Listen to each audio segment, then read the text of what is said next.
Does your elevator have more than one cable? And what do I mean by that? Well, do you have more than one source of income? Imagine being in an elevator with one cable, and if that cable snaps, hopefully the emergency brakes will work. Otherwise, you're hooped. Now imagine being in an elevator with multiple cables. If one snaps, it's not fun, but at least you have several more cables to keep you safe. With COVID, we've seen multiple people crash when their businesses closed or their employer laid them off.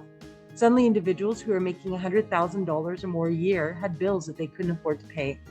Robert Kiyosaki, author of Rich Dad, Poor Dad, wrote another book called Cash Flow Quadrant, which outlines the 4 categories for earning money.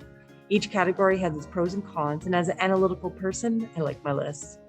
As an employee, you get a steady, predictable income, health benefits, pension, and you know exactly what you're supposed to do.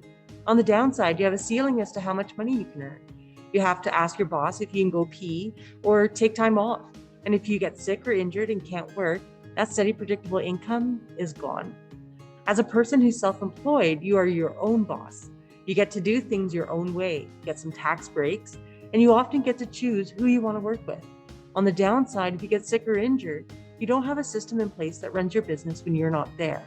And if you want to make more money, you'll typically have to double your work hours.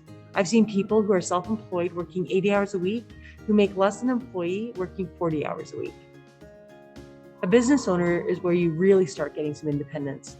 You've developed or adopted a system that runs your business for you, so you can be on a beach in Maui and your business is still making money. On the downside, many business systems have huge startup costs, and businesses that have a physical location, also known as brick and mortar businesses, have high overhead costs every month. The investor is the quadrant where everyone wants to be. It's also called retirement. It's the moment in time when you can work because you want to, not because you have to. You've developed a large enough nest egg or passive income source to live comfortably for the rest of your life. Unfortunately, most people don't know how to get here because schools and banks, they don't teach financial literacy. By combining the other 3 income streams, we can maximize the pros and minimize the cons and get to the investor quadrant a lot sooner. So if you're an employee now, look at starting a part-time business. Choose something that's enjoyable to you and pays you well for your time. It may take a while for your business to get off the ground, but ideally in time, your part-time business will out-earn your full-time income. World Financial Group really exemplifies this principle. Most of the agents I work with came from other industries, and all of them started as trainees. In a few years, many of their businesses grew to the point that their part-time business income exceeded their full-time job. And this is the rule, not the exception. So find something that'll do that for you. Next, work with a financial professional. Find one who represents you and puts your needs above their own commissions. Some brokers, like myself, don't have consultation fees. So whether you have $100 to invest or $1 million, I can help you.